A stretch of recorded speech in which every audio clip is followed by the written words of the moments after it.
안녕하세요. 웅덩이 매매법 레버리지 ETF 장기 투자자 디벨로몽입니다. 오늘도 계좌 먼저 공개하고 시작합니다. 왼쪽의 미국 직투 계좌는 2억 8,100만 원 수익 중이며 오른쪽의 아이스의 계좌는 1,700만 원 수익 중입니다. 여기에 두 번째 미국 직투 계좌 1,400만 원 수익과 원자익, 마지막으로 이더리움 2,200만 원 수익까지 현재 기준 총 3억 7천만 원 정도 수익 중인 상황입니다. 자, 드디어 웅덩이를 봐주기 시작한 미국 증시입니다. 매스컴에서는 샘 알트먼의 AI 버블 경고 때문이다.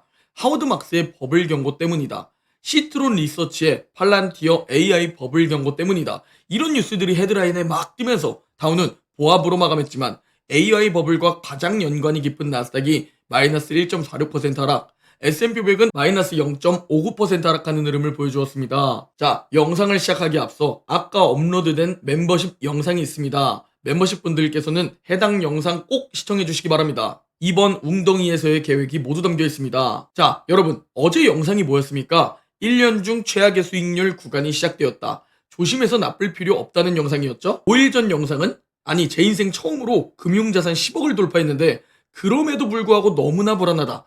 예상대로 단기적인 조정장이 만약 찾아온다면 그대로 때려 맞겠다 라는 영상을 공유드렸죠? 한 달 전 마찬가지입니다. 7월 말부터 과열이었기 때문에 전 그때부터 매수하지 않고 기다렸고 8월 초에 20일 이동평균선에 닿았을 때 그때 QLD 500만원 매수했다고 말씀드렸죠? 그리고 미국 주식 3분기에 웅덩이가 찾아올 가능성이 높다. 왜? 5년 연속 웅덩이가 찾아왔는데 이 계절성과 패턴은 꽤 유의미해 보인다. 무조건까지는 아니지만 가능성이 높고 이때 기회 제대로 잡아야 하는 거 아니냐 라는 영상을 공유드렸습니다. 이보다 얼마나 더 솔직하게 다 공유드려야 하나요? 그런데도 달리는 댓글들? 웅덩이 안 오는데요?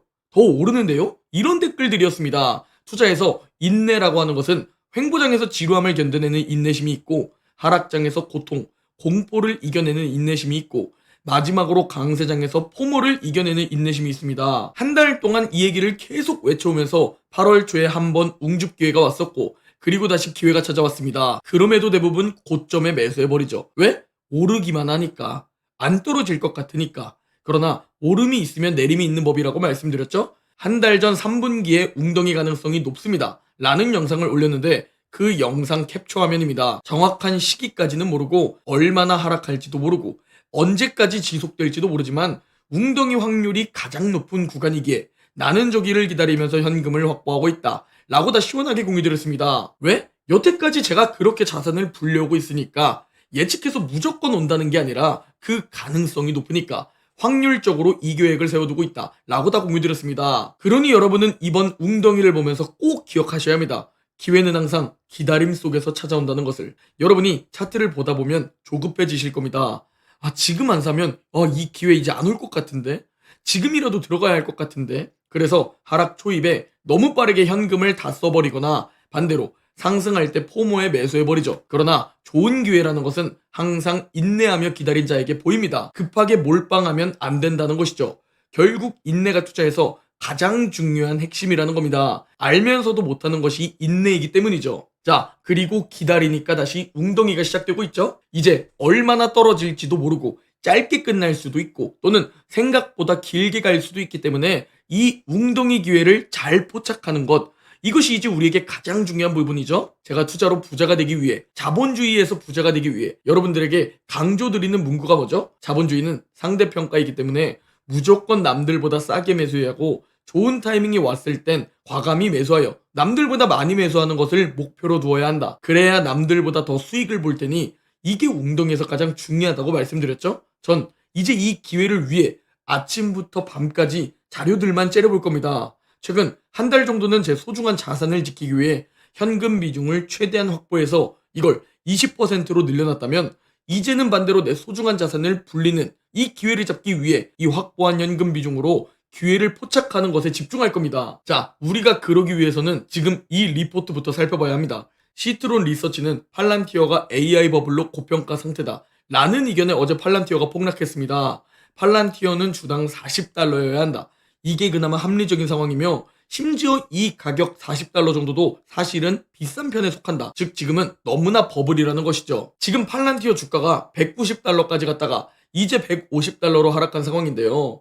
고점 대비 마이너스 80% 폭락해야 $40에 도달합니다. 고점 대비 마이너스 80%? 충분히 갈 수 있습니다. 언제? 하락장, 폭락장이 찾아왔을 때 성장주 개별 종목이기 때문에 충분히 마이너스 80%까지도 하락할 수도 있습니다. 엔비디아와 테슬라 같은 기업도 그 정도 하락할 수 있는데 팔란티어도 당연히 그 정도 하락할 수 있겠죠? 현재 우리가 팔란티어 차트를 보면 강한 장대 음봉을 보여주며 지난 실적 발표 후 급등했던 갭을 모두 채웠습니다. 20일 이평선을 뚫고 60일 이평선을 보러 가고 있죠. 그리고 다들 아시다시피 저는 팔란티어 2배 레버리지를 7월 1일쯤에 매수했고 2주일 만에 수익률 24%로 익절했는데요. 최고점 몰빵 매도 못했습니다. 그게 가능한 사람이 있다면 알려주세요. 저도 하락 전에 최고점 몰빵 매도해서 제 소중한 돈을 지키고 싶으니까 말이죠. 그러나 그게 가능한 사람은 아무도 없습니다. 즉 매도를 해야만 하는 데이터들과 차트, 지표와 심리가 포착되었을 때 그때 욕심을 버리고 과감히 매도할 줄 알아야 하고 더 오르더라도 후회하지 않아야 한다는 겁니다. 왜? 그 시점 내가 할 수 있던 최선이었으니까 최고의 결과는 다 지나고 나니까 더 올랐네 라고 하는 거지 그 당시는 절대 알 수 없었던 상황이기에 절대로 후회하면 안 된다는 겁니다. 결국 제가 매도한 부분보다 현재 더 떨어지고 있는 팔란티어를 볼 수 있죠? 자, 현재 이 리포트에 대해 제 개인적인 생각을 시원하게 말씀드리겠습니다. 냉정하게 어느 정도 높게 평가되어 있는 것은 사실이다. 왜? 월봉 RSI가 94입니다. 제가 매도한 이유가 월봉 RSI 때문입니다. 언제든지 하락해도 이상하지 않았기 때문입니다. 제가 아까 하락장이 시작되면 마이너스 80% 빠질 수 있다 라고 좀 강하게 말씀드렸죠? 팔란티어 10년 뒤를 보면 너무나 좋은 종목이라고 생각합니다. 가장 좋아 보이는 개별 종목을 꼽으라면 엔비디아와 팔란티어를 말씀드리는데요. 그럼에도 마이너스 80%는 꼭 각오를 해야 하는 겁니다. 그렇다고 패닉에 빠질 필요는 없다고 생각합니다. 이제 그 이유를 설명드릴 텐데요. 지금으로부터 약 9년 전 리포트입니다. 2016년 12월 28일이죠. 이때 시트론 리서치는 엔비디아의 상승은 끝났다. 엔비디아는 앞으로 더 하락해야 한다. 즉 엔비디아 주가 하락 전망을 쏟아내며 지금 팔란티어와 비슷한 의견을 제시합니다. 그리고 그 당시 엔비디아 지금 팔란티어처럼 갑자기 급락하기 시작했죠. 그러나 바로 저기 보이는 저 조그만 구간입니다. 엔비디아 월봉인데 캔들이 4개니까 4개월이죠.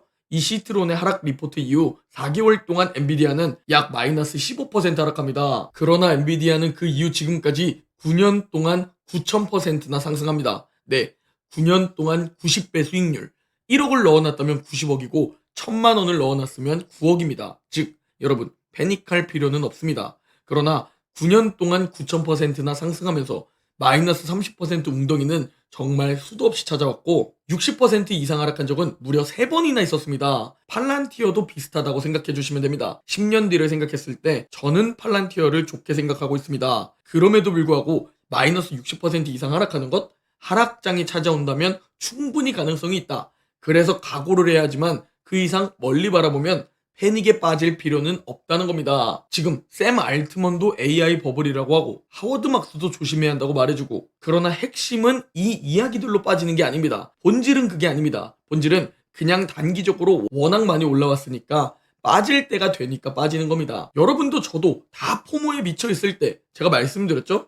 와, 이 정도로 포모가 몰려온다면 높은 확률로 머지않아 웅덩이가 찾아왔었다고. 그리고 그 핑계가 지금 AI 버블이고 고용 쇼크고 인플레이션 우려에 금리 인하 불확실성이다 라고 생각해 주시면 되는 겁니다. 1개월 전 제 영상 자료를 보면 아시겠지만 2020년에는 코로나 악재, 2021년에는 헝다 파산 사태 악재, 2022년에는 금리 인상 우려, 2023년에는 신용등급 강등과 중동전쟁, 2024년에는 엔캐리 트레이드 정산 우려, 이렇게 그냥 핑계를 만들어서 결국 떨어질 시기가 오면 그냥 떨어지는 겁니다. 여러 데이터들을 보면서 우리는 현금을 확보할 수 있는, 대비를 할 수 있는 시간이 충분히 있었다는 거죠. 무려 한 달 동안이나 그 시간이 주어졌지만 대다수들은 결국 포모에 못 이겨 더 매수를 눌렀다는 것. 다들 최근 포모를 보면서 느끼셨을 겁니다. 그리고 지금 단기적으로 가장 중요한 이벤트는 잭슨홀에서의 파월 발언입니다. 고용 쇼크와 인플레이션 반등을 보면서 파월은 과연 매파적으로 이야기해줄지 또는 비둘기파적으로 이야기를 해줄지 이 부분이 정말 중요한 상황입니다. 자, 최근 한 달 동안은 오즐 구간으로 8월 초 한번 웅집을 진행하고 이더리움을 폭등 전에 매수한 이후 우리는 현금 확보에 집중했었습니다. 그 이유는 기회가 왔을 때 준비가 되어 있기 위해 그것이 성공의 비결이기 때문에 기회를 잡을 때 필요한 현금 비중을 마련해 두었죠. 그리고 멤버십 텔레그램에서 제가 최근 가장 많이 사용한 단어가 바로 현금 비중이며 기다리면 기회는 찾아온다 라는 문구를 가장 많이 사용했습니다. 그리고 이제 그 기회를 잡을 준비를 하는 겁니다. 이제 이 기회, 웅덩이가 찾아오는데 여러분들은 남들보다 싸게, 남들보다 많이 살 준비를 해두었나요? 이게 되어야 남들과 자선을 벌리게 됩니다. 2025년 3분기 지금 웅덩이가 파이면 정말 얕게 끝날 수도 있고 생각보다 깊을 수도 있고 그것은 예측하는 것이 아닙니다. 그래서 차트뿐만 아니라 우리가 데이터도 보고 지표도 보고 계절성과 사이클, 투자자들의 심리까지 모든 것을 봐야 한다고 말씀드리는 겁니다. 지금 여러분이 어떤 선택을 하느냐가 2030년 남들과의 격차를 결정짓게 됩니다. 누군가는 지금 기회를 포착해 같은 위치에 있지만 5년 뒤 부자로 나아가는 것이고 누군가는 제자리에 있을 겁니다. 오랜만에 기회가 찾아올 것 같은 기분입니다. 4월 이후 반년 만입니다. 10억이 달성되고 다시 지금 하락해서 9억대로 내려왔는데요. 이번 기회를 제가 잘 포착하면 잘하면 올해 12억도 가능할 수 있다 라고 생각하고 있습니다. 비트코인은 시간이 지나고 보니 이번 사이클에서 정말 최고의 투자였다는 게 밝혀졌고 이제 이더리움 중단기 스윙 투자로 들고 있죠. 전 다시 한번 말씀드리지만 이번에도 나스닥과 이더리움에 집중합니다. 지금 기회가 시작될 것 같다. 그리고 그 기회를 나도 잡아보고 싶다 하시는 분들은 고정 댓글 확인해 주시기 바랍니다. 지금 여러분의 선택이 5년 뒤 여러분 인생을 결정하게 될 겁니다. 다만 단기간에 부자가 되고 싶은 분들 또는 하락장에 대한 각오가 안 되어 있으신 분들 그런 분들은 절대 투자를 하면 안 된다는 말씀을 미리 드립니다. 이게 각오가 되어 있으신 분들은 기회 한번 잘 잡아보시죠. 여러분의 성공 투자를 응원합니다. 오늘 영상은 여기까지입니다. 제 영상이 도움이 되셨다면 구독, 좋아요, 댓글, 알림 설정 부탁드립니다. 그럼 다음 영상에서 뵙겠습니다.